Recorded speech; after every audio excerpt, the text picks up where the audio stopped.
Would you rather do a multi-week stage race or a 72-hour race where if you fall asleep, you're disqualified from the race? 72 hours, man. That's a lot. Here with Like, Tour Divide winner Justinas, we are gonna do a little something a little different today, and I'm gonna ask you 5 to 6 questions, and I want you to respond with the first thing that comes to mind. The first question I have is, what is your weirdest Tour Divide experience ever? Because you've done it twice.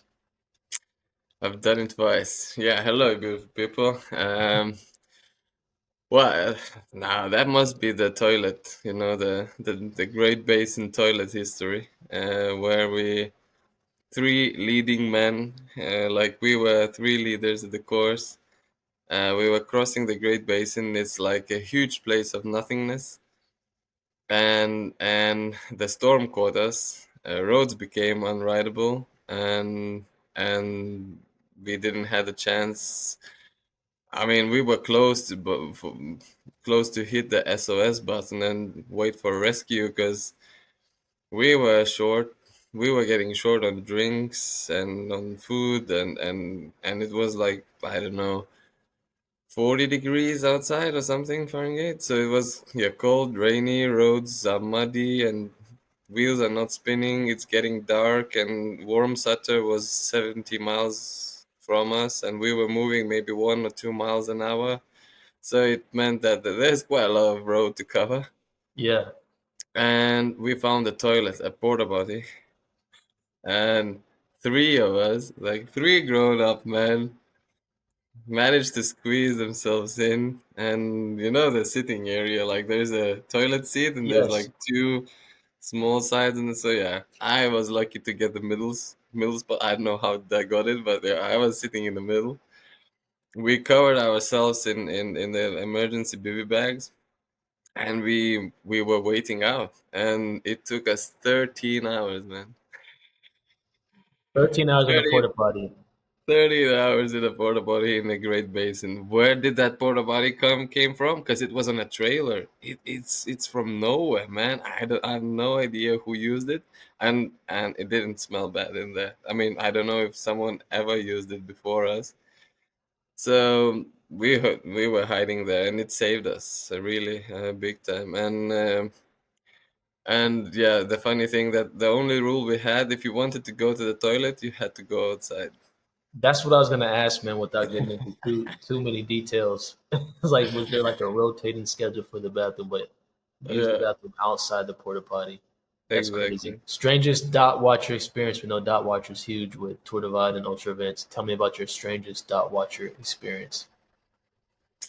That must also be from the last year when I was in a grocery store. I was shopping around, right, and that grocery store had restrooms. So I went there.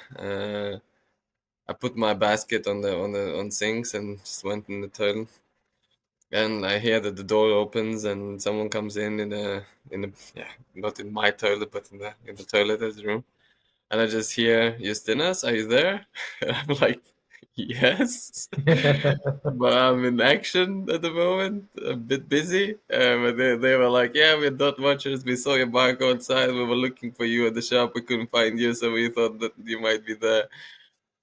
Yeah, so I said like, yeah, guys, I'm coming out soon. I'll happily talk to you, but just give me a sec. Did they bring you anything like snacks, or did they just want to autograph? Like, what happened Nah, after you came out of the bathroom? there's this one thing that it's not allowed for us to take anything. Okay. I mean, yeah, there are these. I think since this unsupported, and you can't get any unfair advantage, which in this case would be if someone brings you something, even though it's, yeah, well meant and nicely, but yeah, so now they just want to talk. They just want to, most often they just want to welcome you to their hometown or whatever that would be, or to their state, and just ask how you're doing, check on you. Like, a lot of them are like users on, or like group members of this Facebook group, for Tour Divide. So they kind of report about your state there Ah, afterwards. okay. Yeah, so this like yeah, because this is how the ultra cycling works. Because there's just dots moving on the map, right? So you Exactly. kind of, by getting on the trail and meeting the dot, you then can associate the person with the dot, and it makes a bit more interesting. And for those who are watching the dots from far away and don't have a chance to get on the route, they get to hear the stories from those who meet you. You know, But it's so got to be tough to like, because you're balancing trying to win a race, right? And this is time that it takes to talk to somebody, but these are supporters. Like, I told you, man. Like when I was thinking like where could I cut hours from my effort now, which was like 13 days and 2 hours. So I thought like where did I waste those 2 hours? The first thought like, or the first thought, but like yeah, that probably would be dot watch. If I would haven't like got into all these interactions with them, I would probably have saved 4 5 hours. Because but again, I wouldn't do that. I wouldn't want to save those hours there. I would preferably push harder on a bike, but get yeah, those hours with the dot watchers, because it's incredible to because they come to see you just passing. They don't right. expect you to stop, right? They're just there to wait for you and to wish you good luck further on the route, and just like congratulate on how well you've done so far. So it's All incredible. right. So if you had to choose, would you rather do a multi-week stage race or a 72-hour race where if you fall asleep, you're disqualified from the race? 72 hours, man. That's a lot. Like I think I have never pushed 72 hours without a sleep, so that would be interesting to try to do. But at the end, it must be happening on a closed road then, because that's not safe at the end. You could start seeing things that are not there. Absolutely. Yeah, I've been in that state. Like I've been pretty naked, and I think like deep into sleep deprivation, then you start to hear things and see things that are not there. So I would love to try, but that has to be in a safe environment, and that's what I would, yeah. If both of these were free, would you choose a year's worth of sports nutrition from your favorite brand or real food to use for Ah, ultra event? that's easy, man. I love real food. I'm on a seafood. I'm on a constant seafood diet. I seafood. I eat food. Like is this Yeah, how it works? man. All right, that's a good point. Okay, my next question is: you walk into a fully stocked gas station after riding 220K with no stops. What is the first snack that you're gonna go for? If that's been a hot day, that must be pickles, man. I would go for Pickles pickles. Yeah, I would over take chips? pick. Like, Yeah, the salt and vinegar is my one favorite during the races. I usually prefer them. Like I really love to have them.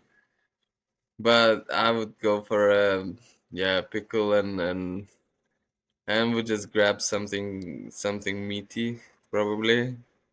Yeah, but this is a hard question, because I usually I exit the petrol station. If I enter the petrol station as you described, like after a long stint on the bike, I exited with full hands of food. Like I have food for right, 2 days. I have food for 2 days after this. Like because I want this, I want this, I want this, I want this. Like and yeah, or like this half and half thing, like people have it in a coffee, and I have half and half with a little bit coffee. So it's my also energy drink that I all right. discovered just recently or halfway into the Tour Divide. That was a discovery, yeah, the biggest discovery of Tour Divide so far.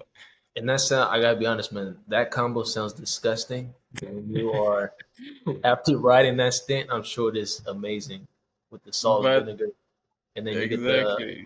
Uh, last question I have for you. There's people who are new to ultra cycling. Maybe they're thinking about doing ultra cycling in the Tour Divide specifically. Help us understand why your time is officially the fastest time, and also congratulations for winning. But walk us through why your time is officially the fastest time, because we know Lachlan also did it around 12 days or so. So explain hmm. for those who may be new to the sport why your time is the official fastest time. Yeah, Lachlan was there last year and smashed the course. I mean, he did it in 12 days, I think 12 hours. But he had a media crew, and he was very clear and vocal about this. That yeah, he's gonna use the media crew. He doesn't care about this record being official or non-official or whatever. He's just gonna go there, ride as fast as he can, and gonna see how fast he can do the course. And yeah, chapeau, he did it in the record time. I mean, he's a yeah inspiration to me too. But my time stands as official because it has been done on the Grand Depart, and Grand Depart is is the day when the trail officially opens and the race happens. So we can't choose the weather. We just have to deal with what we are given. The Grand Depart for Tour Divide is always the second Friday in June. So this year it was 14th of June, and that's pretty much the latest the race can start. And we still got snow in Montana, and the conditions were far from perfect and stuff. And when you do it on your like individual time trial, so then you can choose a bit more. Like you can do later in the year when there's less of this. Like the weather is maybe more predictable, and you can, even though I don't think it's possible to get a window of 14, like of 12 or 14 or 13 days of perfect weather in the mountains from far up north, way south. But maybe someone wants to try their luck and get it. I don't know. But yeah, official time is taken on Grand Depart. Media crews, they kind of delete your time from the tables like straight away because this is unsupported race, so you can't get any support. And when you have media crew, it's very difficult to regulate how Right. much support, if any support was given. So then they choose like by default, if you had a media crew, out, you're out. Do you think that, I mean, because I feel like cycling with social media, YouTube now, it's been a great way to show the sport to the masses. Do you think Tour Divide should, or other races, ultra races in general, should maybe have their own official media crew and they go around and Mhm. capture the challenges and the journey of the riders? Do you think maybe that could be a possible solution to? So as a race organizer myself, my own race is gonna happen in like 5 days now, so or less, and this is a thing which I've worked a lot about on. So I'll have quite a lot of photographers, videographers, reels guys that are gonna make the content around. Because otherwise, these I don't like if we want this to grow. I mean, the growth has to be kind of controlled. It can't like it's exploding anyway. Like Yeah. the amount of races and you can like in Europe here we can race every weekend. You can choose a ultra race every weekend. Yeah, it's crazy. The calendar is just full. But but yeah, Lachlan and Rafa and alternative calendar that they have started with did is it attracted a lot of people to the sport. And this is crucial if we want this to happen. Like if we want, like, it allows me to take steps that I've done, like I've taken. So now I'm a not a full-time gypsy, but like I yeah, quit my day job, a full-time job. So now I'm a part-time worker. I'm just a nurse. So it's crucial for this sport that we could show how it is from the inside, because otherwise it's just dots, right? And dots moving on the map, and it's not so like it doesn't give you the same taste as when you can get the camera in your naked face and show how fucked you Agree, are, man. and so it's very so it's important, but yes, Tour Divide is a very grassroots race. It was 25th time that it has been held now, so it's a race with a history, and it's like a free race. I mean, this is the most expensive free race I've ever done, because there's no official organizer in this race. So there's no one responsible for the media crew and nothing else. And it's and everybody respects that. And if you want to do the ride with your media crew, so you kind of also have to get level with the idea that your time is not going to be taken.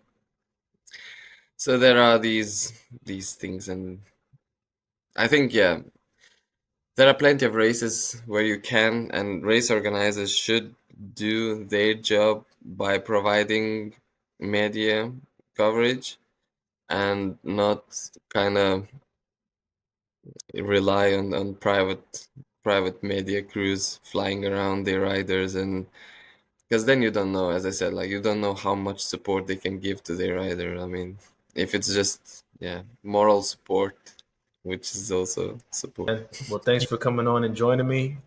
Best of luck Pleasure. at your race you have coming up. What's the name of it so people if they wanna check it Yeah, out?